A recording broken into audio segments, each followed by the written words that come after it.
ఈరోజు DMK party ఓడిపోయింది. Stalin already కొలాతూర్ constituency నుంచి ఆయన కంటెస్ట్ చేశారు, బట్ ఇప్పుడు ఓడిపోయారు.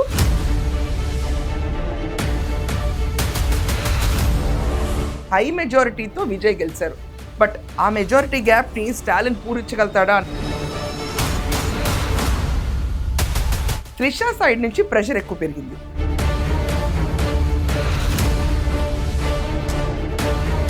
టీవీకే పార్టీ నుంచి త్రిషానే గనక రంగంలోకి దిగితే కేల్కతం.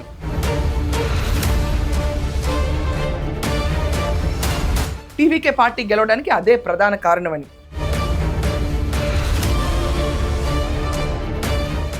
నమస్కారం అండి, దిస్ ఇస్ #you. డిఎంకే పార్టీలో ఇప్పుడు దాకా ఆయన పెట్టిన మీటింగ్స్లో స్టాలిన్ గారు చాలా బాగా మాట్లాడారు. గెలిస్తే నా రెస్పాన్సిబిలిటీ అన్నట్టే, ఓడిపోవడం కూడా ఎవరి రెస్పాన్సిబిలిటీ కాదు, అది నా రెస్పాన్సిబిలిటీ. ఈరోజు డిఎంకే పార్టీ ఓడిపోయింది, దాని పూర్తి రెస్పాన్సిబిలిటీ నేను తీసుకుంటాను. సోషల్ మీడియాలో వెనకంజలో ఉన్నాం, డిఎంకే పార్టీ ఫోకస్ చేస్తాము.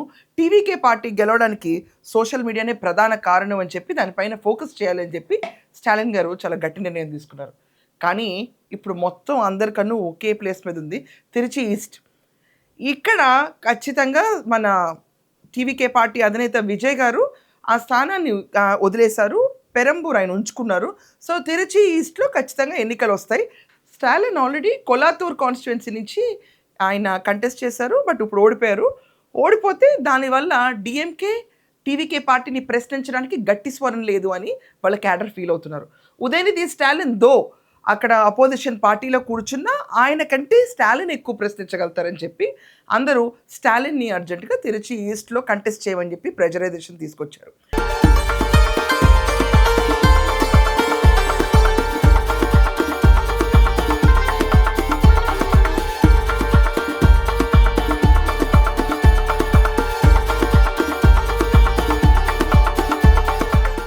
తిరుచి ఈస్ట్లో ఒక రకంగా చూసుకుంటే హై మెజారిటీతో విజయ్ గెలిచారు, బట్ ఆ మెజారిటీ గ్యాప్ని స్టాలిన్ పూరించగలుగుతాడా అన్నది అర్థం కాదు.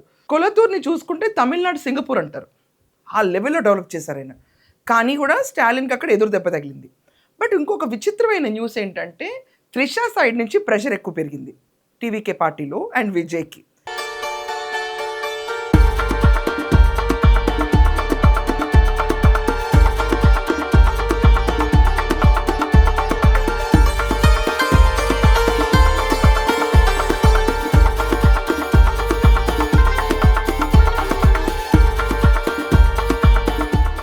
That she wants to contest from Trichy east అని చెప్పి. వీసీకే పార్టీ వాళ్ళు కూడా తిరుచి ఈస్ట్ కావాలన్నారు, అది ఒక మేజర్ డిమాండ్. తర్వాత డిప్యూటీ సీఎం ఒకటి, దాని తర్వాత చెన్నై మేయర్ ఒకటి, రెండు మంత్రి పదవులు, ఇవన్నీ వాళ్ళు అడిగారు. అడిగినా కూడా ఐ డోంట్ థింక్ సో అవి ఇంకా అయినట్లేవు. మంత్రి పదవుల దాకా ఎస్ అవి they may see limelight, but deputy CM అయితే ఇప్పుడు దాకా ఏం లేదు, ప్రస్తావనే రాలేదు. బట్ తిరుచి ఈస్ట్ నుంచి త్రిష విపరీతంగా ప్రెషర్ వస్తుంది, ఆవిడ ఖచ్చితంగా తిరుచి ఈస్ట్ నుంచి కంటెస్ట్ చేయాలని డిసైడ్ అయ్యారు. అండ్ డిఎంకే పార్టీలో కూడా ఒక రకంగా రోరింగ్ వచ్చింది. ఆయన ఉండి ఒకవేళ నుంచుని అపోజిషన్లో కూర్చుని ఒకవేళ స్టాలినే ప్రశ్నిస్తే కనుక విజయ్ పార్టీ ఖచ్చితంగా సంక్షోభంలో పడుతుందని ఉద్దేశపడతారు వాళ్ళ క్యాడర్. మొన్న ఎన్నికలు జరిగినాయి, నేను అప్పుడే సంక్షోభం ఏంటో నాకు అర్థం అట్లా వాళ్ళ అంటే నేను చెప్తున్నాను, but it's looking little funny నాకు కూడా. బట్ స్టాలిన్ ఇప్పుడు తిరుచి ఈస్ట్ మీద ఫోకస్ చేద్దామని డిసైడ్ అయ్యారంట. అంటే ఆయన కాన్స్టిట్యుయెన్సీని వదిలేసి సింగపూర్లో డెవలప్ చేసిన చోట ఓడిపోయినా కూడా ఆయన వదిలేసి ఇప్పుడు తిరుచి ఈస్ట్ మీద ఫోకస్ చేద్దాం అనుకుంటున్నారు. అండ్ ఒకవేళ టీవీకే పార్టీ నుంచి త్రిషానే కనుక రంగంలోకి దిగితే కేల్కతం. విజయ్ ఖచ్చితంగా ప్రచారంకి వెళ్తారు. అండ్ ఆల్రెడీ అది టీవీకే కంచు కోటలా తయారైపోయింది. ఆ త్రిష పైన కూడా ఒకవేళ స్టాలిన్ ఓడిపోతే ఆయన పొలిటికల్ ఫ్యూచర్ ఏంటో ఎవరు మళ్ళీ ఇంకా పేరు పెట్టి చెప్పాల్సిన అవసరం లేదు. ఎలాగో ఉదయనిధి స్టాలిన్ ఉన్నాడు కాబట్టి అతను నడుపుకుంటూ వెళ్ళటమే పని, అంతకు మించి ఇంకొక ఆప్షన్ కూడా లేదు. ఎలక్షన్లు ఇప్పుడే జరగవు, మళ్ళీ 5 ఏళ్ల పాటు అసలు కనీసం అసెంబ్లీ ఫ్లోర్లో కూడా అడుగు పెట్టలేని పరిస్థితి అయిపోతుంది స్టాలిన్ది.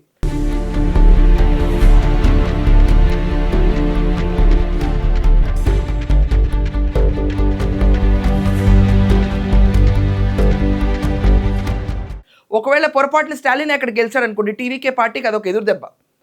మేము మొన్న జరిగిన ఎన్నికల్లో అంత మెజారిటీతో గెలిచిన అతను ఒకవేళ త్రిషానే నుంచోబెట్టి త్రిషా పైన స్టాలినే గెలిచారనుకోండి, త్రిషాని జనాలు యాక్సెప్ట్ చేయలేదు అండ్ టీవీకే పార్టీ మద్దతు కూడా చాలా వరకు తగ్గింది త్రిషాని నుంచోబెట్టడం వల్ల అన్న రూమర్స్ కూడా వస్తాయి.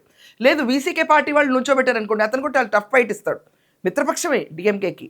అండ్ బయటకు వచ్చినా కూడా నేను స్టాలిన్తో సత్సంబంధాలు ఉంచుకుంటా అని చెప్పాడు. ఎక్కడ కూడా టాటా బై బై చెప్పాల స్టాలిన్కి, వీఆర్ వెరీ గుడ్ ఫ్రెండ్స్ అని చెప్పాడు. అతను కూడా టఫ్ ఫైట్ ఇస్తాడు స్టాలిన్ ఖచ్చితంగా. బట్ స్టాలిన్ త్రిషకి ఎదురెళ్ళి ఓడిపోతాడా, లేకపోతే 5 ఏళ్ల పాటు ఇలాగే ఖాళీగా కూర్చుంటాడన్నది చూడాలి. బట్ స్టాలిన్ మాత్రం విపరీతంగా సోషల్ మీడియా మీద హై ఫోకస్ పెడుతున్నాడు. టీవీకే పార్టీ గెలవడానికి అదే ప్రధాన కారణమని. ఇంకొక ఊహాగానాలు ఏంటంటే త్రిష ఎటువంటి పరిస్థితుల్లో తిరిచి ఈస్ట్ నుంచి కంటెస్ట్ చేసి డిప్యూటీ సీఎం అవ్వాలి ఈ టెన్యూర్లో అని గట్టి పట్టుదలలో ఉన్నారని. అండ్ టీవీకే పార్టీ అభిమానులు అయితే త్రిషని ఎప్పుడో యాక్సెప్ట్ చేశారు. ఆఖరికి ఇదివరకట్లా కాదండి, ఇలాంటి ఊహాగానాలు, రిలేషన్షిప్ ఊహాగానాలు వచ్చినా కూడా వాటిని ఎక్కడ అండర్ ద కవర్ ఉంచకుండా విజయ్ అండ్ త్రిష పెళ్ళికి వెళ్ళటంతో జెన్జీస్ యాక్సెప్ట్ చేశారు. తమిళనాడు అర్థమైంది ఆయనకు డివోర్స్ అవ్వబోతుంది, is getting married to her అన్న ఫీలింగ్ కూడా వచ్చింది చాలామందికి. సో త్రిష ఒకవేళ ఇక్కడి నుంచి కంటెస్ట్ చేస్తే, if she becomes the deputy CM, TVK పార్టీకి ఎదురు తిరుగులు ఎవరు లేరు. She'll become another Jayalalithaa, there is no doubt about that.